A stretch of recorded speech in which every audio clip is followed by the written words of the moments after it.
Welcome to the Third Spiritus Federation of Florida Conference, Mediumship, a Human Attribute.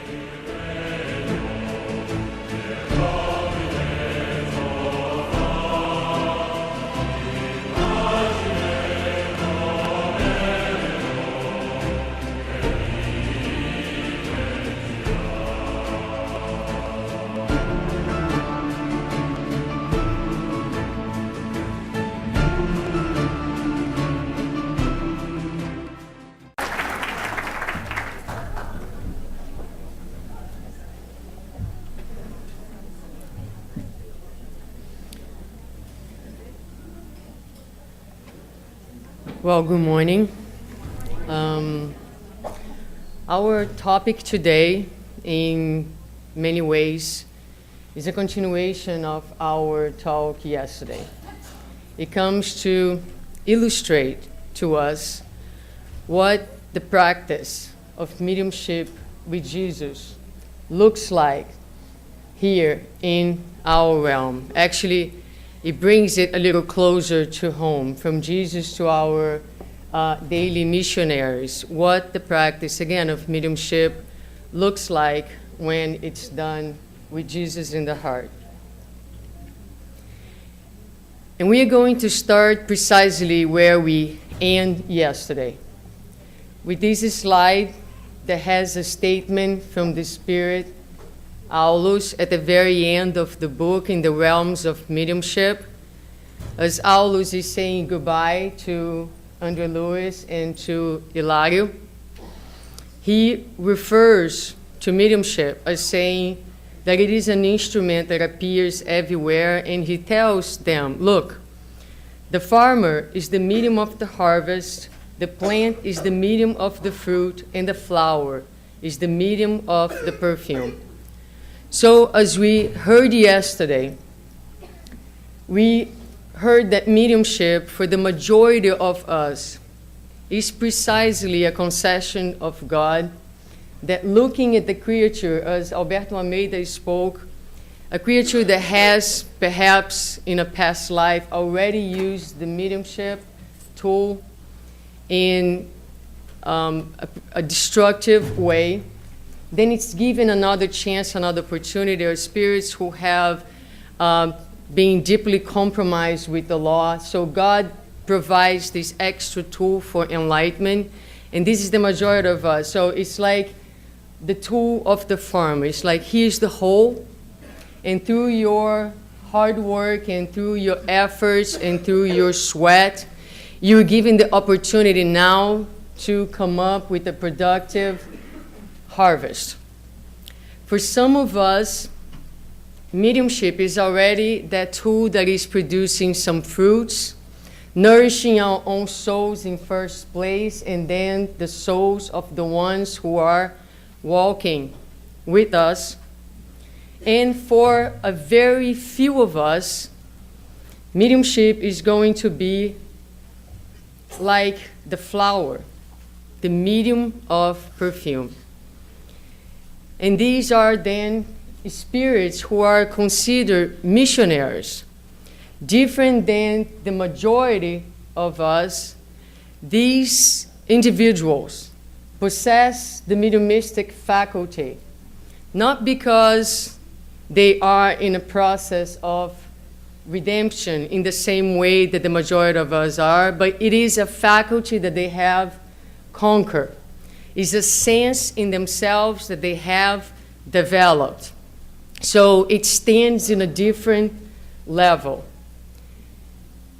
Cesar Braga Said, in the book Forever Friends, that speaks about the friendship between Chico Xavier and Valdo Pereira Franco, he uses a very beautiful image in speaking about this type of mediumship, when he says the mediumship in these missionaries is like a river that runs, nourishing the bed where it runs, while at the same time reflecting the brilliance and the beauty of the sun. So in these mediumship is like this river that nourishes the soul, but at the same time is able, like we talked yesterday here, These are individuals who have this crystal mirror inside themselves and their hearts. They're able to reflect the light of the more evolved spirits who send the messages through them. Our talk today is divided in two different parts. In the first part, we are going to try to understand this idea that even for many spiritists is actually unknown. The idea of mediumistic mandate. What is it? What constitutes the mediumistic mandate? What are the components of it? And so we're going to look into it in details. And then on the second part, and I'm telling you beforehand, the most important part, as Daniel said in his last words, let's not get stuck on the phenomena, but go beyond that. We're going to ask ourselves, what is that these mediums have, morally speaking, that these missions have been entrusted to them in first place, so they can truly be the references for us in the ways in which we should deal with our own mediumship. So what is mandate? It is an authorization to act given to a representative. I don't know anything about law, but the first idea that came to my mind sounds like a power of attorney from heaven. Right? Where the medium is given this authorization to act, to be a representative of whom? Of actually a number of spirits, elevated spirits who together are in charge of delivering a mission to earth. And so the medium is the earthly link of this mission. And he's given the authority to act in name of a group of spirits, a team of spirits. And that is precisely what Sueli Caldas Schubert in the book Testimonies of Chico Xavier says. She defines it. Mediumistic mandate gives the medium the responsibility of being a co-participant in a higher plan to be executed on earth. The medium is not only the instrument, but part of a whole program designed by the higher spirits. The best way to understand this concept is to look into the lives of two mediums who have been granted the mediumistic mandate. And we're going to start with this man called Chico Xavier, a man called love, in his mission with us. If someone does not know about Chico Xavier, he was, while he was with us, the biggest medium in Brazil, and perhaps in the entire world. And we are going to start looking at the mediumistic faculties of Chico Xavier.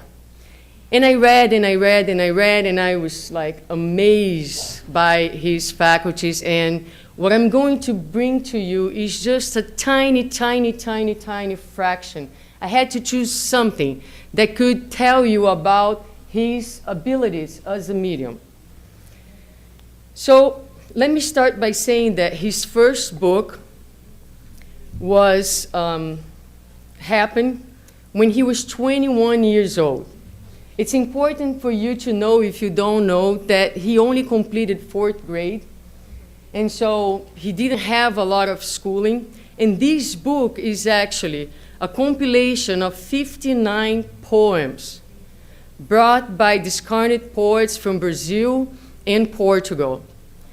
The book is so amazing and it's so incredible that it has actually been the subject of studies, such as the study by Alexandre Rocha published in 2001 in Unicamp University in Brazil, in the department that studies language, where the book was analyzed, the complexity, the beauty of the verses, of the poems.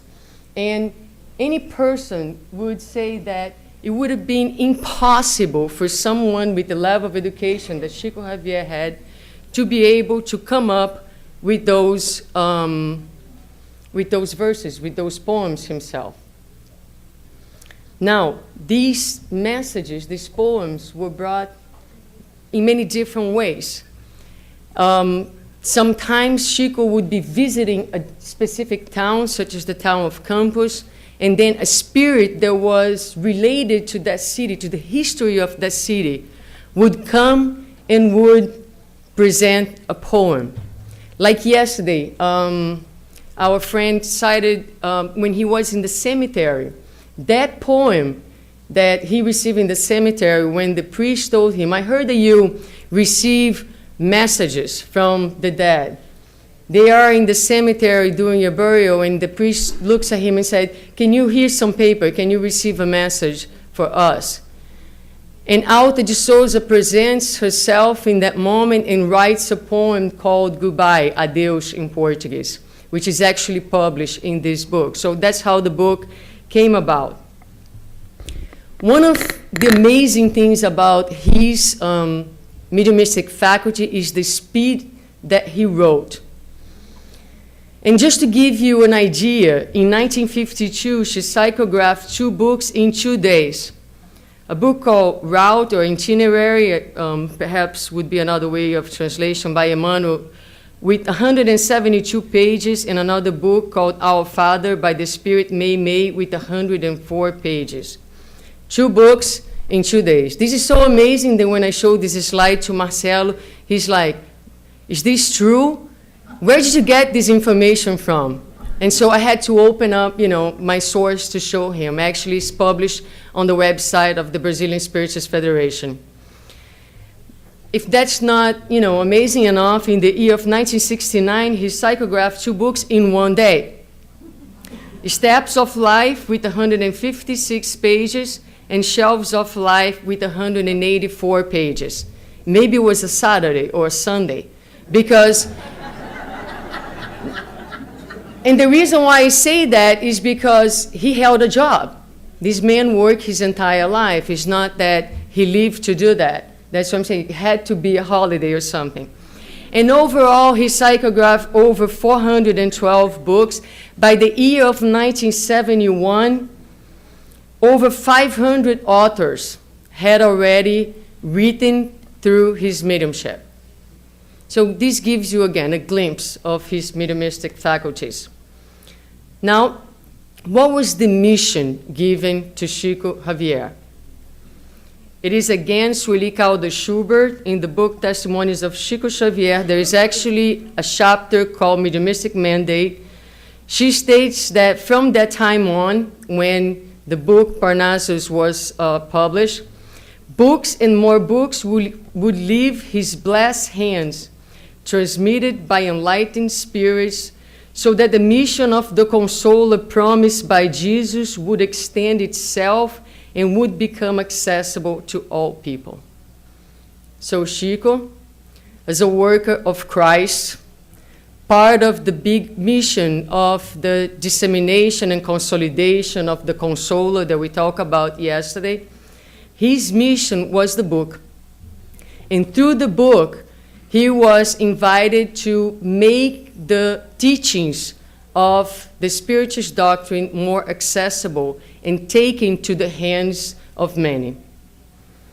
And he did that, as I have said, in his spare time, if you will, because he worked. He never, ever took 1 penny from the work, from all the books that were published, because he would say, they are not mine. I didn't write them. So all the profits and all the benefits that came from the selling of the books were always reverted to many different charities in Brazil. And now let's look at the life and the mission of our brother who has been here with us, Divaldo Pereira Franco. Heaven's spokesman, in the words of Sueli Caldas Schubert in the book The Sower of Stars. Looking at his mediumistic faculties, again, just a glimpse at it, he has delivered over 13,000 conferences in more than 2,000 cities in Brazil and in 65 countries of all 5 continents. He has also a work with the book and therefore has published 250 books with more than 200 spiritual authors writing through his mediumship and over 8 million of copies sold. But he also is invited not only to speak and to write, but to live the Spirit's message, and has built an incredible work in his state of Bahia, mentioned yesterday several times, where he has adopted over 600 kids, has nowadays over 200 grandchildren and great-grandchildren, and his work benefits 3,000 kids and families. They're attended by his work. And what is Divaldo's mission? As we have said, he is the spokesman for the voices of heaven on earth. And his mission is to reap the gospel to as many people as possible using all means available. By far, the core of his mission is the dissemination of the Spiritist doctrine through his talks, through his speech. But he also has a commitment with the book and has a commitment with the practice of Spiritism. And Sueli Caldas-Schubert continues, as a medium, he is called to practice under the light of Spiritism. As a speaker, he is called to emphasize the Spiritist philosophy, and as a person, he has been called to live the Spiritist religion. But they have, as I mentioned, a team of spirits working with them. They are just the earthly link of a much bigger plan. And these spirits are in both realms of life. So there are spirits who are incarnated, who incarnate with them to help them to deliver the mission, as well as part of the team that operates in the spiritual realm.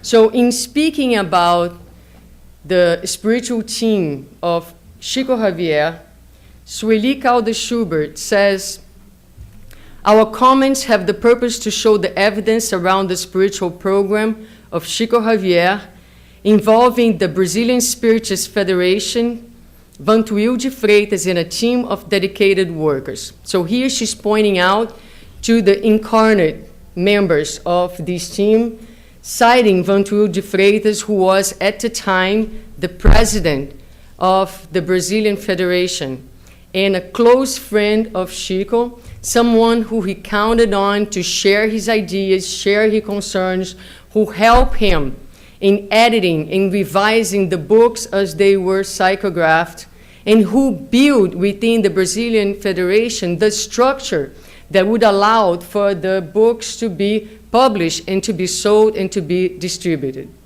And like Vantuil, Chico had a number of other friends working next to him, because we all need friends working next to us. Even Jesus did. He had 12 at the first hour, and many others who came after to help in the deliverance of his message. But then she says, the mediumship work of Chico Xavier is not only the initiative of Emmanuel and his team, but it obeys the plan of Ismael for the implementation of the Spiritist doctrine in Brazil. Yesterday, one of the questions that I received was, who is Emmanuel? Well, Emmanuel can be alone the subject of an entire conference like this one. For now, I'm going to say that he is the spiritual mentor of Chico Xavier.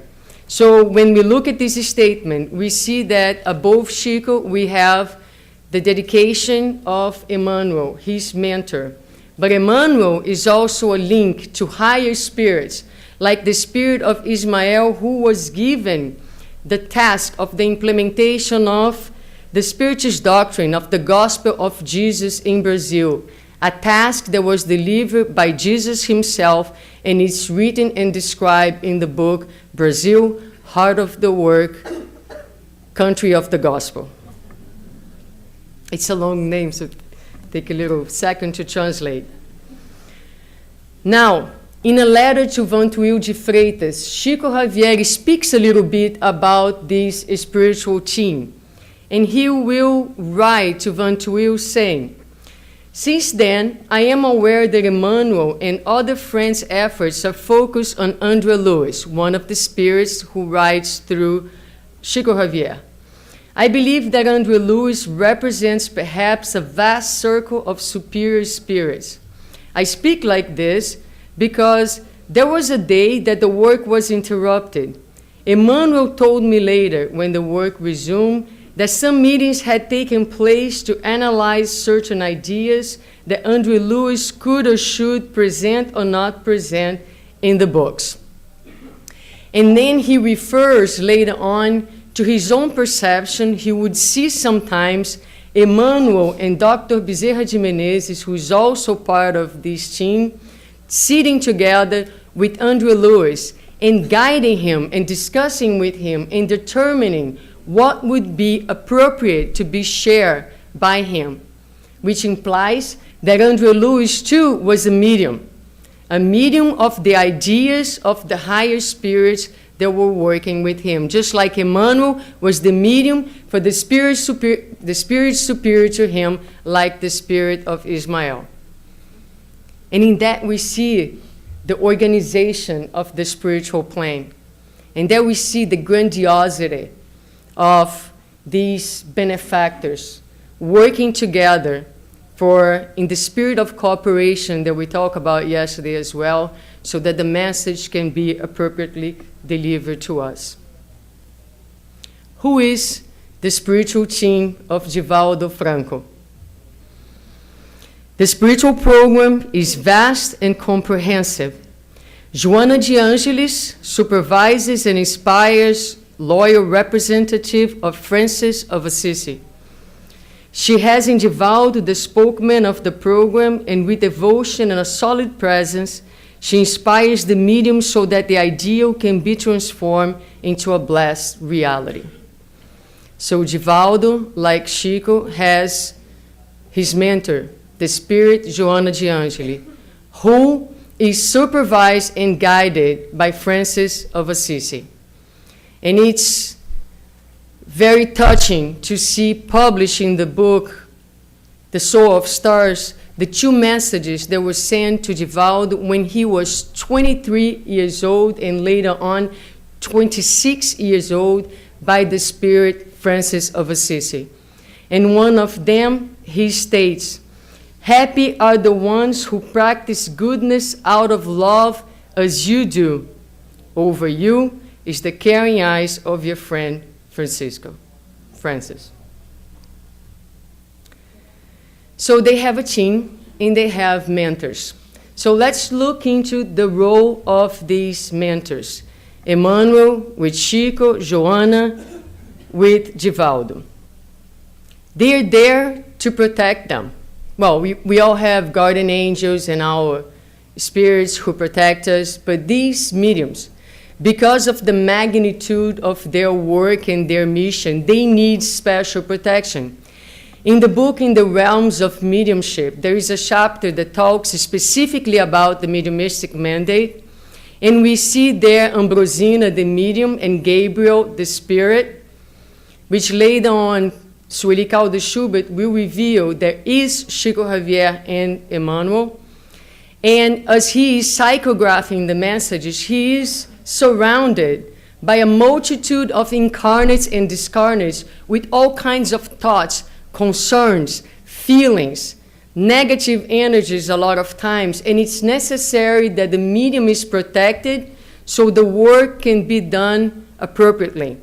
So the medium is surrounded by the energetic field of the spirit guide, the mentor of Emmanuel, that grants him a protection so he's not disturbed by all those vibrations and he can accomplish his work. These mentors grant other spirits permission to speak, to write, to use the mediumship of their mediums.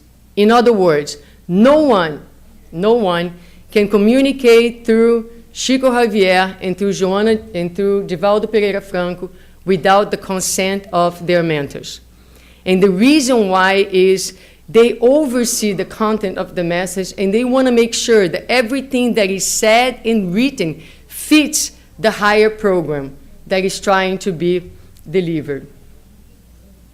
Joana de Ângeles, for instance, when Divaldo Pereira Franco visits other countries, she actually meets with the mentors, the spirits who are responsible for those countries, in order to come up with a plan, in order to determine what is the mission that Divaldo needs to deliver in that specific country. Because we have mentors, and countries have their own mentors, right? And so she meets with them prior to his arrival to establish the plan. They are editors of the messages.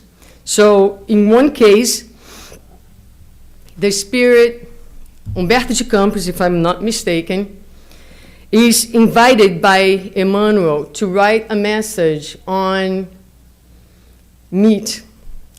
And it was a hot topic in Brazil at the time. It remains today. Should mediums eat meat or not? I'm not going to give you the answer. I don't have it. But so the spirit writes his answer. Emmanuel reads the answer and says, we are not going to publish this because the answer is going to bring more problems to society than the harm possibly caused by the mediums eating meat. So he determined that the discussion would be more harmful than any harm there was at that time taking place, and so the message didn't go forward, even though it was written by the spirit of Humberto de Campos.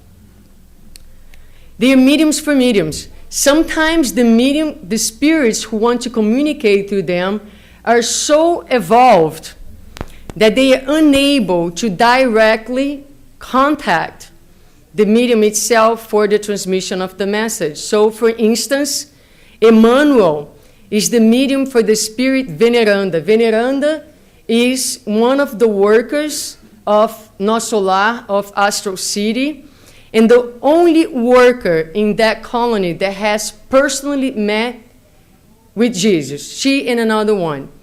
But she is the spirit who has the greatest number of interrupted working hours. And so this spirit wished to send to us two books about children, books that are actually used in Nosso Lar, and she wanted to deliver to us so we could have, of course, adapted to our material reality.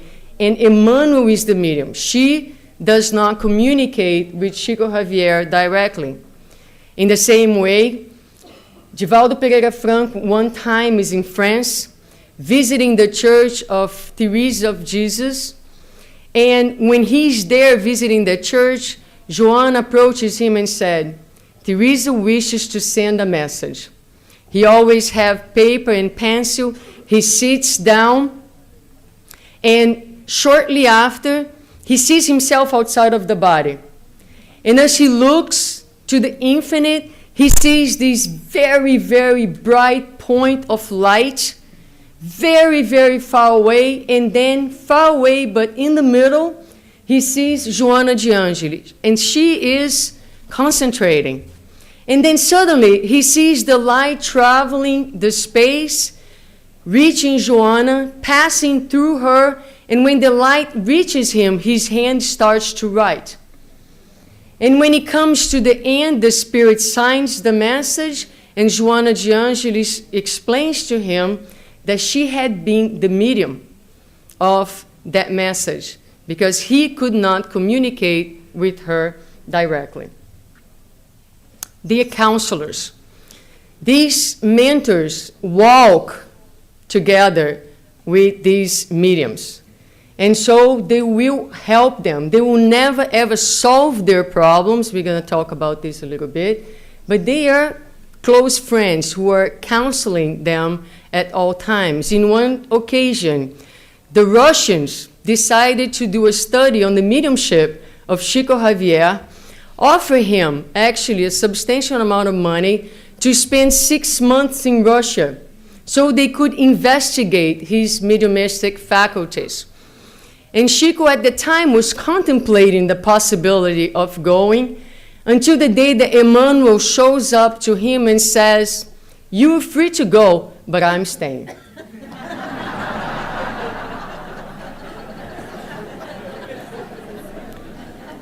I wish I had a mentor like that. But these are not concessions.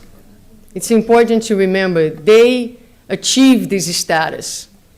It's something that they conquer, right? And if they are very friendly spirits, they have set up a very strict plan of action with them. And so, Emmanuel, for the Spiritist crowd, this is a very well-known story. When he first meets with Chico Xavier, he tells him, "Look, here are the requirements for the service. I will work with you, but you must have discipline, and discipline, and discipline," one more time. And Joana de Angelis, when she approaches Divaldo, she tells him, "I have the task of walking with you in this lifetime. I will not promise you favors or commodities that often numb the senses and kill the ideals. Do not wait from me what the world can provide you and what you can achieve with your own effort." She's not there to make his life easier. "But it will be necessary once you are loyal to the gospel of Jesus that you count on me in the same way that I will count on you to meet the needs of our program." So they're asked to live a life of discipline, of patient, angelical patience, of strong will, of self-control, a spirit of service, renunciation, and love for the cause. What is asked for them is to give up on all the pleasures and all the things that the world offers so they can enjoy the treasures of heaven. What's asked of them is to forget about themselves so they can be serving humanity, which is what characterizes all the missionaries. What characterizes the missionaries is precisely the fact that they don't live for themselves but for others. It's precisely the fact that they don't give from what they have, but they give from what they don't have. When they're exhausted, they're still working. They don't have any more energy, they're still giving. And that's what they have been invited to do by those mentors. And before we shift to the second part of our talk, as we have said, let me just review again some of the mediumistic abilities. They live between two worlds. I mean, incarnates and discarnates are pretty much the same thing. It's part of their daily lives. They write, they see, and they speak. They watch scenes and narrates us. This refers to Divaldo.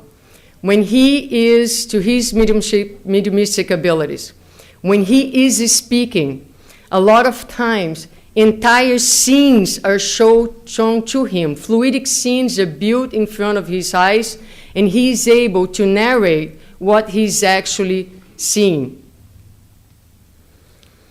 Other times, he has been taken out of the body by Joana and other spirits. For example, the spirit Amélia Rodrigues, who through his psychography has brought many stories about Jesus' time. She will take him outside of the body to different places and show him entire movies of the scenes of the time that he would be talking about and narrating on his books. Sometimes when he's speaking, entire passages of book are right in front of his eyes with the references that he needs to cite in those moments. They also have received many, many messages in languages completely unknown to them, in different languages. And as if that is not enough, sometimes those messages are written backwards. You can only read once you put in front of a mirror. Divaldo yesterday cited that he witnessed a phenomenon of materialization with Chico Javier. So he was a medium able of producing physical phenomena, a capacity that was suspended by the year of 1954 by the orientation of Emmanuel, so he could focus on the work of the book. There is something that Sueli Calder Schubert talks about in her book in chapter 14 that she calls decentralization of the brain. So when Givaldis is speaking, a lot of times what happens is not only he is seeing something in front of him, but also so his mind does not interfere with the message that is being given by the Spirit. He has the habit of counting how many chairs are in the public. So his own ideas don't mix, don't interfere with the message. I was standing back there and I said, let me see how many people here today. When I got in 20, I got tired. And so he does that in the course of the lecture. And if that is not enough, he's also still able to perceive what's going on, spiritually speaking, at the same time. So he's reading, he's counting, and he's perceiving all at the same time. And they have what's called mediumistic memory, this amazing memory, right? So it wasn't so fair, that comment yesterday, because they have this mediumistic memory where they can tap into their deeper memories. And Clóvis Tavares, in his book, 30 Years with Chico, he talks about several times when Chico came to campus to visit, and he would meet this crowd of people on one day, and then on the next day, he would meet someone and say, hello, Miss Maria, how are you? And people were like, how does he know the name of this person? If he met this person yesterday in the midst of like hundreds of other people. Okay, this is very exciting and it's pretty impressive. But Sueli Calder Schubert, now in the book Spiritual Dimensions of the Spiritist Center, she says, we see in our planet millions of creatures under the web of tortuous mediumship. Millions with useful psychic abilities. Many trying to develop resources in the area of mediumship and rarely obtaining a mediumistic mandate for the work of fraternity and light. And as we recognize, sublime mediumship is a service that we must edify, even though this glorious achievement may take us centuries. This is our goal. As I said yesterday, I'm looking at an audience of Christ in potential. And so, this is our goal. It's possible. It's the practice of mediumship with Jesus. But it is rare. And why is it so rare? So I'm going to go back to the Medium's book. At the very end of the Medium's book, there is a message by Joan of Arc. It's a very important message that we should put in our refrigerator so we read it as many times as we eat. And the message says, God has charged me with a mission, which I must accomplish together with believers blessed with the mediumistic mission. The more grace they receive from on high, the more dangers they will face. And these dangers are all the greater when they spring for the very favors God grants them. The faculties that mediums enjoy draw praise, compliments, and adulations from others. Therein lies the danger. These same mediums who should always remember their former incapacity, nevertheless forget it. But they do even more.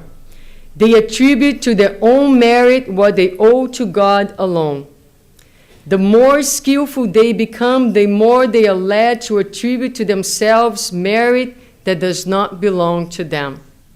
I could never remind you too often to ask for help from your guardian angel so that they may aid you, always remaining vigilant against your cruelest enemy, pride. This is very serious. Perhaps the most serious thing that I'm going to say in these 2 days. Because the human soul is very, very frail. A frailty that comes from the distance between the Creator and us, where we don't recognize yet that we are divine beings, that we are light. And because we are unable to recognize, we live our lives seeking outside of us people who can tell us how good we are, who can compliment us, because we lack so much the sense of divinity from within. We have so little love for ourselves that we are always, always seeking for someone who can tell us how good we are. And when that happens, we hold to that illusion of that compliment tightly. And we start to believe that we are indeed great, not from the essential point of view, but from a point of view of the ego. And therefore, this message is extremely important in a times where all the social media become stages for spotlights, where spiritists, among others, are using these media to promote themselves. Very dangerous, very dangerous. And what can we possibly do to fight this tendency? We need to seek the references. And this is a very, very beautiful image that brings a strong reference that should stay in our minds, but mostly in our hearts. The candle that lights itself with the intent of illuminating the path cannot have other desire other than consuming itself, so light prevails.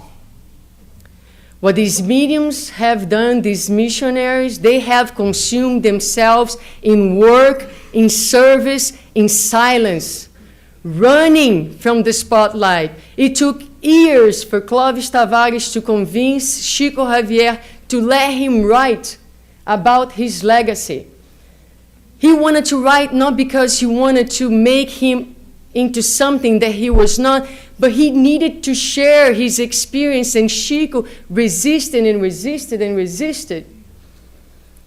And we, for nothing, we do marketing of ourselves on Facebook. Be careful. Be careful. Because that really is dangerous, as Joan of Arc has said. And the idea is for one to consume itself, to disappear. Just like Paul said to us at some point of his life, when he disappeared, it's no longer me who is living, but it's the Christ who lives in me. And that is the idea. Is that the idea that we disappear so much, the ego, the illusions, so the light of Jesus Christ, of the message, can be the only one shining, the only one prevailing. And there is another very, very beautiful image that I would like to share with you today. Divaldo Pereira Franco, when he publishes his first book, he goes home with the first book on his hands, and he puts it down, and he's human, he's touched with emotion, he's happy. We write a poem or do a little something, and we're so proud of ourselves. And so he had this first book, and he's looking at it. The room was a little dark, and then suddenly Joana de Angelis appears like an angel. She was very illuminated that day. And she brings a rose bud on her hand, a fluidic rose. And she places the rose on top of the book. And Divaldo looks at the rose blooming fully. But then it starts to wither. And then, little by little, the petals start to fall. and they stained the green cover of the book as if they were made of blood. And Joanna joins him in that moment, not to share the emotion that he was feeling or the joy that he was feeling, but it was the beginning of his mission. So she was there to warn him. And she said to him, "This is the symbol of your psychographic future. Do not expect flowers. The flower is the message. Your part is suffering and hard work." Wow. Thank you for the flower, right? Why suffering? Why suffering?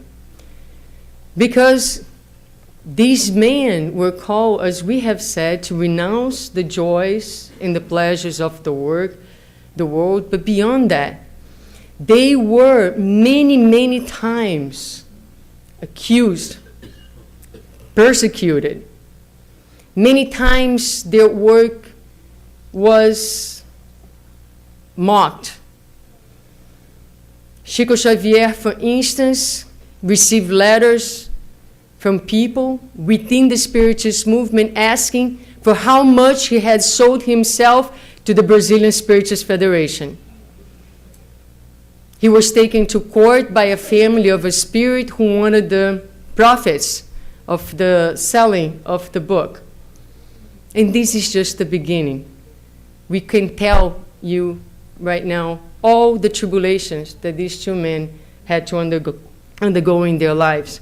And the recommendations of their mentors was always, always silence, silence. Silence, according to Joana de Ângeles, is a courageous defense, is a noble defense. It's written in the book After the Storm. Emmanuel would tell Chico Xavier that the hammer that hits the nail repeatedly makes it sturdier. And so they were called to give a testimony of silence because Joana told Givaldo, "Don't ever defend yourself. Don't ever defend the spirits who are working with you. We don't need defense. Jesus is our defense."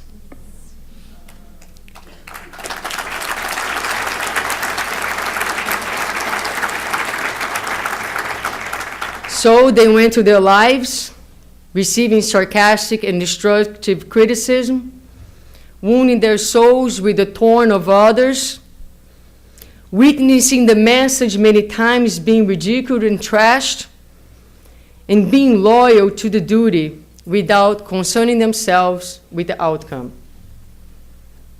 She didn't tell him what the gains would be, but the gains are for the ones who are able to practice and to live according to the teachings of Jesus. Peaceful conscience. Blessing to witness the multiplication of his psychograph pages. Blessing to witness an increased number of mentors finding his mediumship an adequate channel to speak. Blessing to witness a growing number of people benefiting from the message and the sublime joy of being able to cooperate with the work of Jesus on earth. My final words, I would like them to refer to humbleness. Because that is, in my opinion, the greatest virtue that these mediums have to have in order to be true missionaries and in order to deliver with loyalty the message of Jesus. And we hear so many times, whether it's in our churches or in the Spiritist centers, his invitation. The invitation is that we become small like the children so we can have the kingdom of heaven, that we become the last, the servant, the slave of others, that we take the last seat. And the idea is that we diminish ourselves, but again, diminish ourselves means that we feel so much of God inside us that there is no more need for stage, because now we understand, very much like Givaldo said yesterday, it's not about my light, it's not about the brilliance of my violin, It's about the orchestra. No matter what instrument you are, the important thing is that we together as a whole, working together under the law of cooperation, loving one another, just like Jesus asked us to do so, my disciples will be recognized for the love that they have for one another. We must silence our disagreements. And we must, for once, hear the invitation. And we have the references. We have someone like Chico Xavier, who in the words of Clóvis Tavares said, I have found someone who has denied himself according to Christ's recommendation, someone who has depersonalized. And how did Chico define himself? This enlightened soul. He would say, I'm not irreplaceable. I'm nothing but grass growing on the ground. When the grass dies, another one replaces it. And one day, someone came to him and complimented him and gave him, some nice talk. And he said to the person, please don't do that. I'm nothing but a worm. And Emmanuel, our beloved Emmanuel, said to him, the worm is an excellent employee of the law, paving the success of the seed in the soil by constant work and by being active in the transmutation of wasteland with the utmost fidelity to the role of a humble and valuable server of nature. Do not insult the worm, because as compared to it, much we have yet to learn to be faithful to God in the evolutionary position we already managed to achieve. From that point on, he called himself Subworm.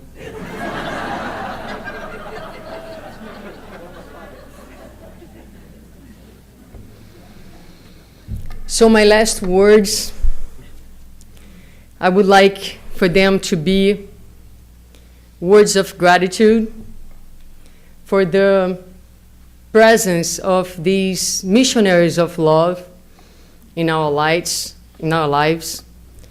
not wanting to make them any bigger or any higher than what they are, but recognize the wonderful, wonderful contribution that they have given us, most especially as being these closer to home references that we can look at and help us in guiding us in our work and in the use of our mediumship. And again, let's live with this idea as we go back to our spiritual centers, as we go back to our spiritual movement, to our churches, to our families, wherever we're going. It's not about me. They too work with the group, with the team. And if you listen to Emmanuel speaking, he considers himself a small link also in this chain of spirits that are working with themselves. So this is what we are, a small link, but a valuable one. We can do wonderful if we learn to work with one another. So that finally, the light of the gospel can shine within us and outside us. Thank you very much.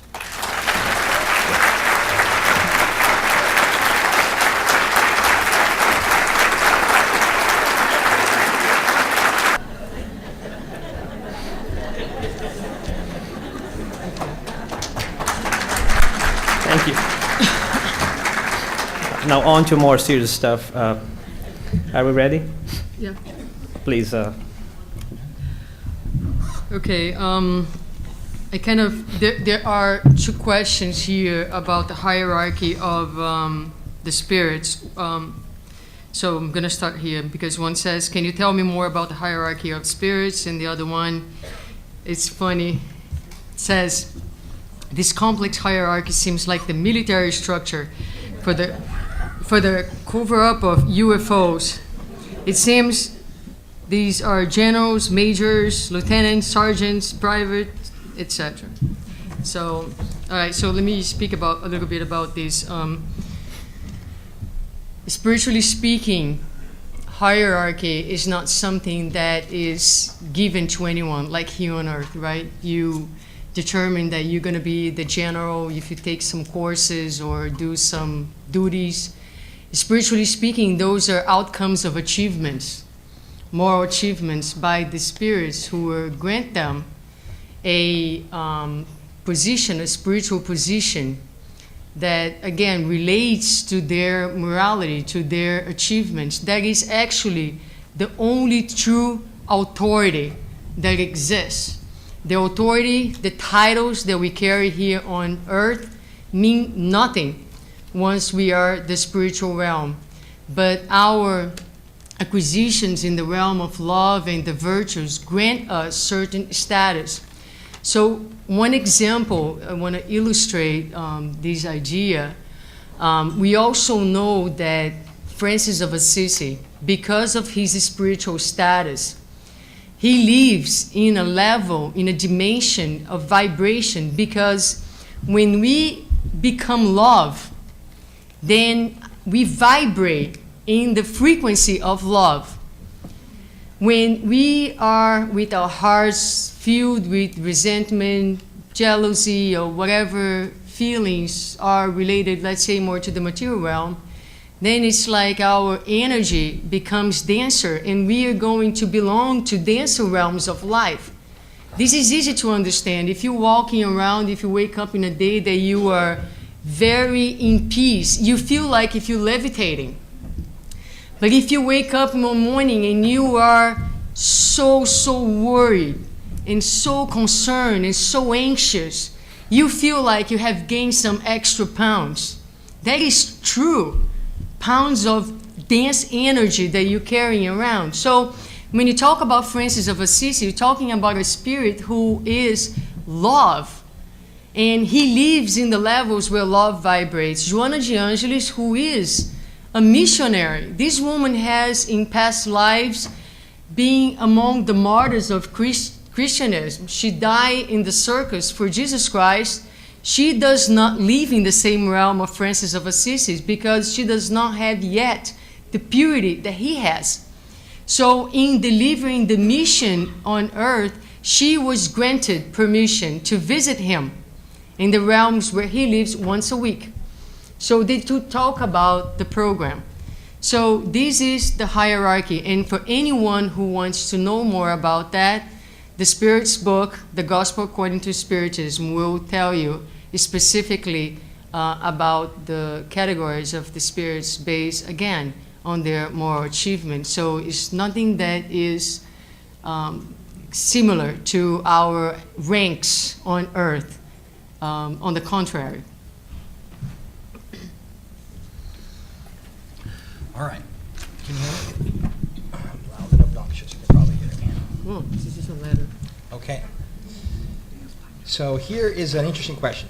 Any word on evidence of mediumship with the use of modern technology, MRI, CAT scans, CT scans, and so forth? Actually, there is.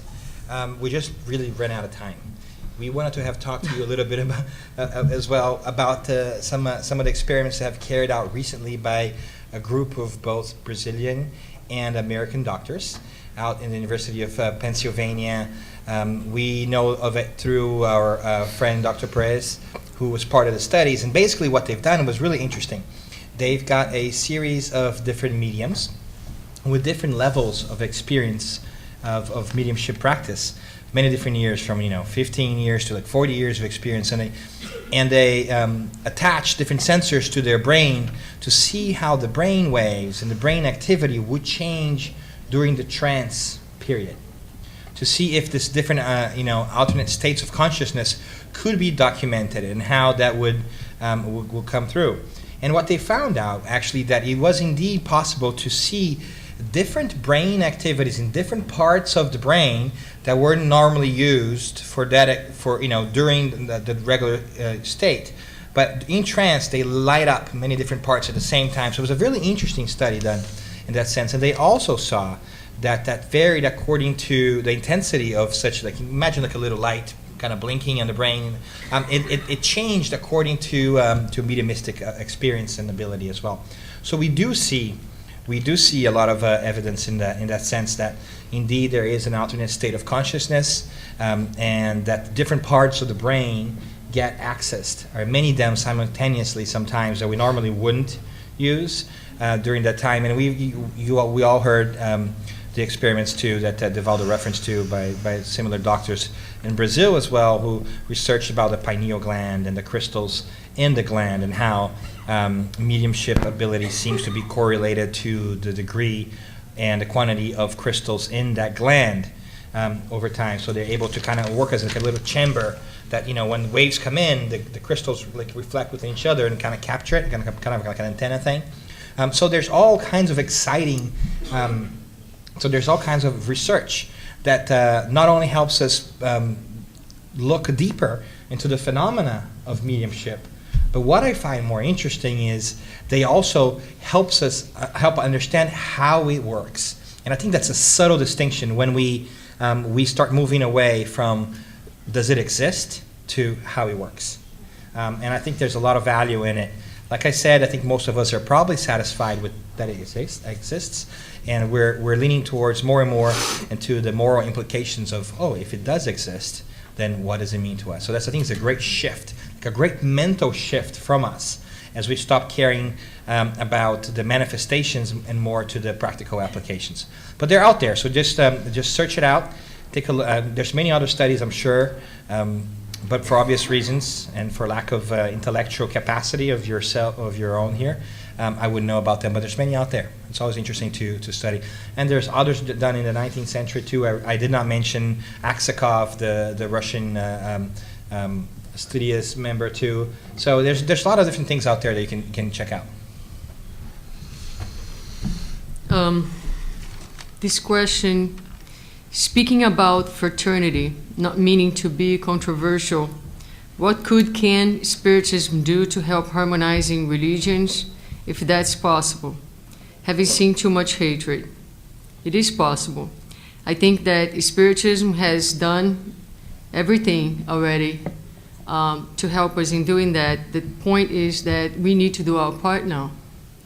We have all the teachings available since the time of Jesus. Everything is written there.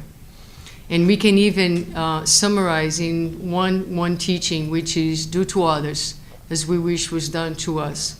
So I think that these events are great, and every time we come and we hear important messages, enlightening messages, but I'll share with you that when I was doing this study, many times I found myself in tears in the realization of how far I am from manifesting all the teachings that I talk about.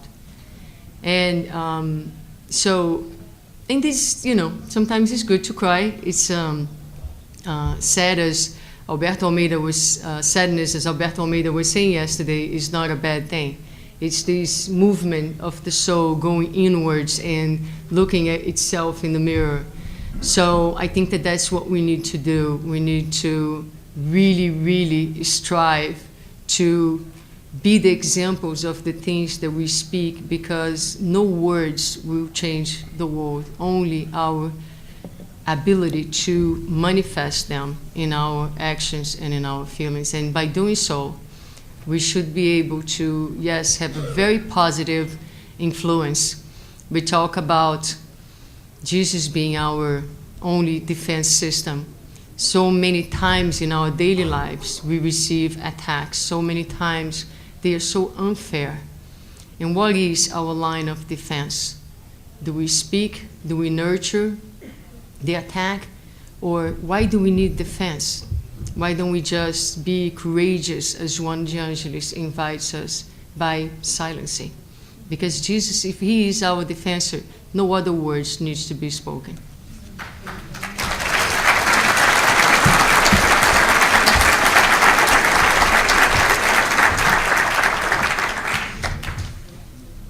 So I put the puzzle together. It's a three-part question, three-paper question.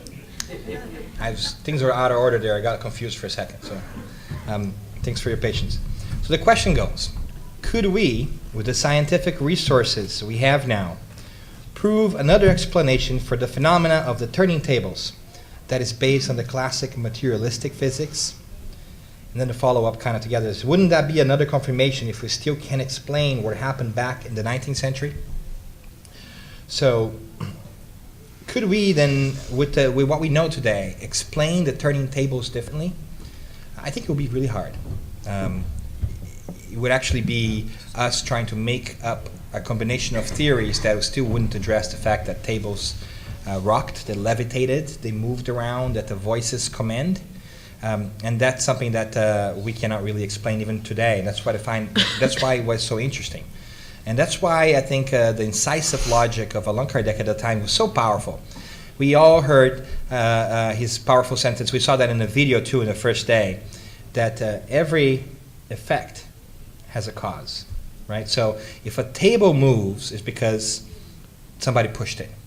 Tables have no central nervous system. They have no will of their own, at least not my tables. And so therefore we know that they're inanimate beings or things. They're not beings, so they cannot move by themselves. So if you see a table sliding, somebody must have pushed it. Whether you can see the person pushing or you can't see the person pushing it, somebody still pushed it. So that we know. So pushing of a table we could probably explain by science, right? Oh, it was a difference in temperature. Dew was created on the floor and it slid. However, when the table slides in an intelligent fashion, that becomes a problem. And I mean by that is, that's what happened at the time, was they would say, table, move to the right, and the table would move to the right. Table, move to the left, and the table would move to the left, doing the hokey pokey. So the hokey pokey table thing is curious because we cannot explain that by science from even today, because the table was following intelligent commands. And to follow intelligent commands, it has to decode the commands, interpret them, know what they mean, and act accordingly. So that's why Kardec went further in his great didactic approach and said, if every effect has a cause, every intelligent effect must have an intelligent cause. So no dumb automatic phenomena, no dumb intelligence can provide an intelligent thing. So if you can't understand what's left and right is and push it, the table could not have moved it. So we still can't explain it with today's technology. And we have all kinds of great technologies, computers that read your voice and artificial intelligence, and still they would not be able to move the tables in front of so many people like that. So that I think is a fascinating thing. And so I think that and then the third part is, wouldn't that be another confirmation if we still can't explain? Science, materialistic science can't explain it. That's why I call its attention. But the Spiritist science can. So I think the assumption here is there was no explanation for the tables, and no, there was a very clear explanation. And that's why studying in a Spiritist group is so fantastic, because we get to dive into that. And we find an explanation of all these things in the Spiritist science. We find the beginning of the explanation of fluids in the Spirit's book on the first part. And then we look into the other works, the mediumistic phenomena of apport and movement, and how the spirits do different things. They imbue the materials with a specific fluid that they can then trigger and move around. So there's all kinds of phenomena that can be explained through Spiritist understanding. And obviously we're not going to talk about this right now because it would take a while. We need to build on a series of foundational things to get there, but all of that is within our grasp and within our reach as Spiritists by simply really studying the Spiritist body of knowledge, starting with the Spirit's book, making our way to the Medium's book, all the way to the Genesis, so we understand how these forces were at work, and to fulfill the maxim that the Christ said. Remember that no thing will remain hidden forever. Nobody puts a light under the bed. Right? The light is there for everybody, so we can understand those, and that's the great contribution that Spiritism does, because it demystifies miracles. miracles stop being an aberration, like a law, like a break-in law, or something that's not supposed to happen. With the Spiritist knowledge, we understand that the set of rules we have are incomplete. And by understanding these extra rules and how these fluids and these forces work, we can see how that miracle wasn't outside the realm of possibility. It was just a manifestation of some rules and some things that we are not familiar with. Because think here with me. If God is love and God is perfect, why would God break his own rules? Wouldn't it mean that he did not plan right? If he didn't plan right, doesn't it mean he was not omniscient, that he didn't know everything? So by the very definition of God, there can be no exception to his rules, to his order that he set in place. It is just that we don't understand all the rules. Therefore, we think that it's somebody breaking the natural law of things. It's just, with time, just like we do in society, our understanding of rules change and we evolve. Before, it was okay to kill somebody that had killed you, right? It was acceptable. Nowadays, you go to jail for that, hopefully. So we have, as a society, with time we evolve, and so we do evolve in our understanding of things, and thus we are able to explain these things. And that's why we said that Spiritism is a progressive body of knowledge, because it's a tool, it's a method, it's mediumship, it's a method that allows us to gather ever more content, so that as we grow in maturity and understanding, we can gather more knowledge to explain more things and understand how more things progress. So we graduated from 5th grade to 6th grade. Now we know how to multiply. It's basically what the Spirits are saying. And with that, I get off my soapbox. And that explanation is in the Medium's book, right? And we find all of that in the Medium's book, and we find the talking about natural laws too, on the 3rd part of the Spirit's book, and the 4th part. So it's all there. Natural law, human law. What's the difference? It's a great read. So the next question: do mediums mentors at a mediumistic session have to give permission to any spirits who want to communicate orally? I am not talking about mediums like Chico or Divaldo with such high missions, but ordinary mediums. Does this happen in any ordinary session, this obsession session, etc.? I chose this question just to be able to speak to you a little bit more about our mediumistic sessions in the Spiritual Center. So what is asked from us, the incarnate ones, is to try to not interfere with the work of the spirits. If we can do that, we are helping them a lot. Meaning that our role is very little in the meeting. The role, the whole meeting is organized by the spirits who choose in advance the spirits who are going to be participating in their sessions, who bring the spirits to the sessions. Sometimes the spirits are already in the ambience of the spiritual centers days before, listening to the messages. And then the mentors will also decide which spirits are going to be able to communicate, and will decide through which mediums. Because one of the laws of mediumship is the law of affinity. And so not every spirit is going to be able to manifest so easily through any medium. So the whole session is truly, truly orchestrated in the spiritual realm. And yes, just like you have someone who is directing the session in the physical realm, you have a spirit who is responsible for the work, spiritually speaking, and who will be making these decisions as the session takes place. Cool. Here's a good question. How to refute the idea that Spiritism and its teachings are tricks from the devil to lead humanity astray? We don't. How do we refute the idea that Spiritism is something from the devil to fool all of us? We don't. We don't have time for this kind of stuff. Right? To engage any kind of conversation about this stuff is to waste time. Either we engage in a debate, or we don't defend ourselves at all. Because what's the point? Suzana just beautifully explained that. If we go into this kind of conversations, nobody gets anything out of it. We're just going to be shouting at each other, trying to convince others of what we think, and we're not here for that. Remember that Christ is the best example that we have, and he's got some great sentences for us. He says, "You know a tree by its fruits."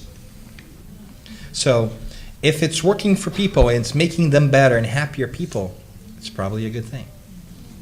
At the same time, we don't really need to worry that much here, because Christ always says, too, that it is not for the healthy. That it's not the healthy that need a doctor, right? If somebody already has a conception of heaven and hell, of demons, or and so whatever it is you like, or right and wrong, it already works for them.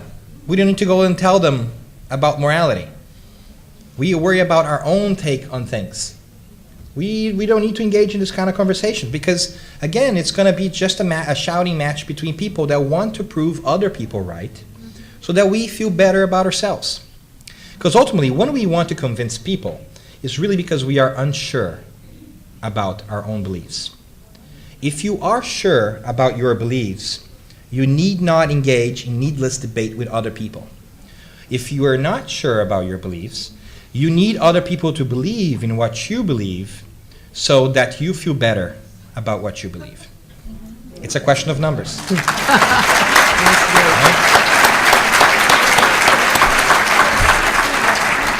And I think it comes down to everything that we speak about. Our field of work, the invitation that's extended to us, as Suzana was talking, is to work on ourselves. What other people think of us, while helpful sometimes, is not the focus of our existence. Like, be yourself. Everybody else is taken. Don't be other people. Right?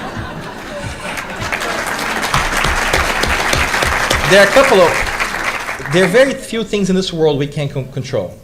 And none of them are outside of ourselves. Right? We can barely make an effort to control ourselves. So let's focus on that. It is true. It is true. At least, I speak for myself at least. I'm sorry, I shouldn't speak for you. But I can barely control myself. So let's focus on that. And that's what drives us. Because that's the most important thing that we have to do. And ultimately, we are the ones responsible for driving our own cars. Right? So we have to make sure that we are arriving at the destination that we have set for ourselves, so that we can become happier. And by we becoming better people, we make the world better for other people around us who don't have to deal with our shortcomings and our vices. So let's not engage in who's right and who's wrong or what it is. We all work for the same boss, right? If this is the great departmental, overview of all the religions, there's God on top, and there's all the different departments, right? There's marketing, there's operations, there is accounting. Everybody works from the same God, but oftentimes we get so caught up in our own departments and trying to defend our own budgets and take it away from other people that we fail to see that it's all the same boss, right? So let's focus on that instead and be happy about the great many things that bring us together. In the new age, we are told constantly, and we've been told this for thousands of years, you will know my disciples, like Suzana was saying, by the way they treat each other, the way they love, because we're all working for the same boss. So let's focus on that instead.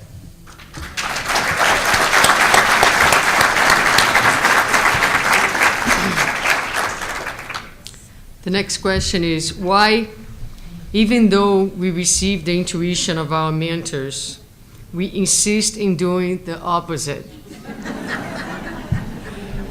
Could you give us an example of how we can combat this tendency? Well, this is precisely the journey, no? If I knew the answer for this, I wouldn't be sitting here with you. I would be in Alcyone, more evolved planet, right? So it is the journey. We are divine beings, and people are often asking, why didn't God make us already, ready, right? Well, God made us perfect and put in our hearts and in our spirits the seeds of His divinity. And He wanted for us to build ourselves, so we get the amazing taste of overcoming unawareness. And if you have experienced that, it would be different if it was given to us, and when we actually accomplish it, that you're actually able to change, to shift inside yourself, and to overcome something, a pattern, a behavior that has been with you for such a long time. This is, in Spiritism, the only true miracle that exists. It's the miracle of inner transformation. And so, if you have ever experienced that, you know what I'm talking about. It's the most wonderful feeling that exists. One that time will not destroy. It will never be taken for you. It stays with you forever. But it's a process. God wanted to be like this. And in this process, we have to understand that a lot of times, part of the human suffering is that, and Spiritists are very good at that, they wanted to be perfect tomorrow. It doesn't happen like this. That's not the way God wanted it to be. And before we want to be angels, we need to be humans. Because a lot of times we're still so driven by our instincts. The instincts prevail. The instincts, if you study the Spirit's book, you learn that they are not the evil. They are neutral. They are part of our evolution. We are instinctive beings at the beginning because it's important for us in the very beginning of our existence to fight for our lives, to defend our families. And so the process of enlightenment happens as we develop our reason, and above our reason, our feelings. And it's not that instincts go away, but they override the instincts. And that's what characterizes a human being, different than an animal. It's the fact that with our intelligence and our feelings, we have the instinct, but they are under our command. So we can choose to act or not to act. And so many of us, we are, this humanity is a humanity that is closer to the beginning than it is to the end. So that's just our nature. A lot of times we are lost in illusions because, not because we are bad, but because actually darkness is also an illusion, it's only the absence of light. So one day light will prevail, right? But it is a process. And so this exercise of free will, of trial and error, is precisely what the journey is about. And transformation is a slow process, especially in these realms where we are still. It's very slow. It takes a long time because we are very, very close to the instinctive life still. It takes a lot of practice. And that's precisely why we incarnate. So we can be here dealing with the challenges of earthly life, and little by little. But we have to have responsibility, try to develop awareness, but also have compassion and humbleness. Because a lot of times, and Dr. Olírio Cerqueira Filho is very good when he speaks about that, the suffering comes from the fact that we don't accept our own humanity. We want to be so perfect that when we commit the mistakes, that causes an immense amount of suffering in us. Whereas if we could just say, okay, I am human. That's part of my learning. So you take that mistake and you ask yourself, what's the lesson here? What is it in me that I need to change? And understand. This is something that I always try to bring when I speak about this topic, which is, if the knowledge of Spiritism would automatically make us better persons, none of us would be here, no? Right? So there is a time and there is a process to bring the knowledge from the mind into the heart. And so many times we're going to know something, we're going to want to do according to what we know, and we are not able to. A lot of times because in the course of many different lives we have act in different ways. And so it's very difficult. It's very difficult to change. But always, always bear in mind that the evolution happens in a spiral. Many times people come to me and say, I have been trying for such a long time and I have not moved forward not only 1 inch. That is not true.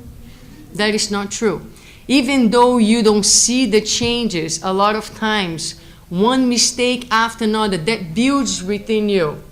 And it's going to be the foundation where one moment you can't take that anymore.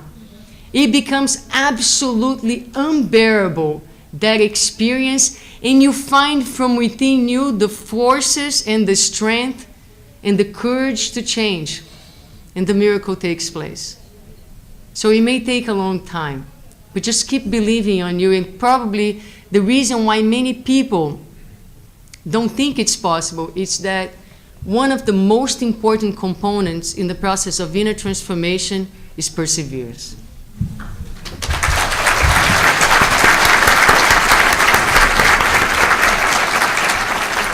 So we probably can take one more question each, and then we'll wrap up. Okay. From all the examples that you presented, which study do you personally believe in the most? Do you believe is the most comprehensive one that can be presented to someone that never had any exposure to Spiritism? I think that the most, at least for me, personally speaking, because you opened the door, you said you're personally, so I'm going to come out personally. Thanks for asking. I actually think in the conjunction of all of them, the sum of all of them together speak to me because of that universal control of the spirits that Kardec brings forward. The fact that there's so many different instances of different people at different times doing different things points me to the fact that this is indeed something that needs to be considered seriously. So basically, I find that there's an overwhelming body of evidence in favor of mediumship. Needless to say that I'm a believer. But so I think that's one of the most interesting things. So it's really difficult to say which one, because we also have to be mindful, like what we said before, we have to be okay with the fact that you might present things to people and they might not accept it. And that's really one of the toughest things for us to settle with, because we want other people to sometimes partake in the joy that we have found. We want them to see the beauty that we have. But one of the fundamental tenets of Spiritism is respect for other people's free will. Much the same way that we have our free will, they have our free will. So we have to be comfortable with the fact that other people may not see things the way we do. It's really a tough lesson to do it. But if I may go into parentheses really quick here, and I think this is a beautiful lesson, because if you even look at the New Testament, for instance, which is a fantastic book, I think divinity intended for us to be tolerant of other people and know how to navigate different perspectives, because we have 4 different accounts from 4 different witnesses: John, Luke, Mark, and Matthew. And they share some things in their accounts, but they're different. And we have 4 different accounts in the book as to make us triangulate and reach our conclusions for ourselves. So it's a fantastic thing how divinity works. We can go into how the Bible was made, but 4 accounts, different accounts came in there as to have 4 different witnesses and 4 different approaches, as to remind us that there's different ways of looking at it. Some people will prefer some, other people will prefer others. But Kardec himself leaves us a very powerful notion as an educator in the introduction to the Medium's book, in which he says, before you make them spiritists, make them spiritualists. You have to believe in the existence of the soul before you can believe in reincarnation and mediumship and so forth, right? Trying to show that mediumship exists in somebody is probably unlikely if they don't think that the body survives after the body. But I think what's most interesting is what Kardec says afterwards. He says, any field of study, any kind of thing, must proceed from what is known to what is unknown. So, what is the experience that you know of that the person is familiar with? Give them something similar to that. Because what works for me, again, might not work for you. So it's more of a personal thing. I think you need to kind of, if you know the person, what do you think would be most interesting to open the doors for the person to go out there and find their information for themselves? And it's really quite a beautiful, I think, moral thing when we grapple and settle with that knowledge of, wow, I respect you, you respect me, we can exchange ideas, and boy, am I glad we don't think the same way, right? Because if the blind leads the blind, we all fall in the ditch, right? Jesus used to say. So let's appreciate that, let's respect that, and let's see that that's in fact the only way through which we will gain different knowledge. And we are about progressing, gaining different knowledge so that we can then make our own decisions and reap the benefits of our decisions and evolve.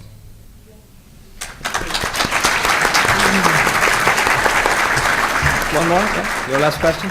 Oh, one Yeah, more? you can take one more. I wasn't yeah. prepared. I thought That's there was okay. the last Just, one. be inspired. Let me see. A medium once gave me a message, and the one part which I could not fully understand was, remember your mission, what you came here to do. How can we find out what our mission is on Earth? I want to know what my mission is. Sometimes our mission is to find out what our mission is. Yeah, right?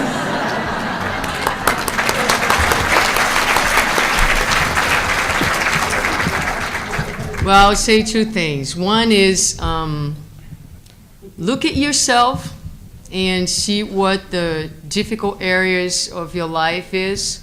There lies your mission. There lies your mission. You know, we all have an individual mission, but our first mission is in our self-renewal. So a lot of times you don't need to go through past life regressions or anything like that to know where are your exposed nerves. All you need to do is an honest look at your own life, and you will know the areas that you need to work. And a lot of times, you know, there will be signs, opportunities that it seems to us casualties in our lives, but they are leading us in certain ways and certain paths. So I don't know. I can't say anything else. What do you think, Daniel? It's a good question. When everything else fails, you read the manual, right? That's what men do when they're assembling IKEA furniture. And Where can we find and that? one of the manuals is the Spirit's book. And in the absence of some things, there's a lovely question, which it's question 132. The reason I remember because it really spoke Wow. to me. I know. I sound very smart. That's No, impressive. it's like the one question I remember the number to. I but- know number one. Number one's Yeah. good, yeah. Number one's that's a good one. That's a good one. But 132 says, you know, what's the purpose of our incarnation here on Earth? And we get the two answers, which is surprising, because we often think it's like, oh, and one answer is basically is to evolve, right? To be better, and that's obviously. I think goes along what Suzana was saying, which is look in yourself and you find how to do this. It's tough. It's not easy. It's not an easy thing. But part number 2 surprised me a little bit because we're so selfish. Well, at least I'm going to speak more. So I am so selfish that you know, like part 1, I was satisfied. Oh yes, I need to improve myself. But part number 2 says, but there's an extra role that we all must play, and that we often forget, which is to take our part in the creation. And that is to say, not only must we improve ourselves, but we must play a role in improving creation as a whole. Like the worm. Like the worm. Right. Perfectly well said. Well said.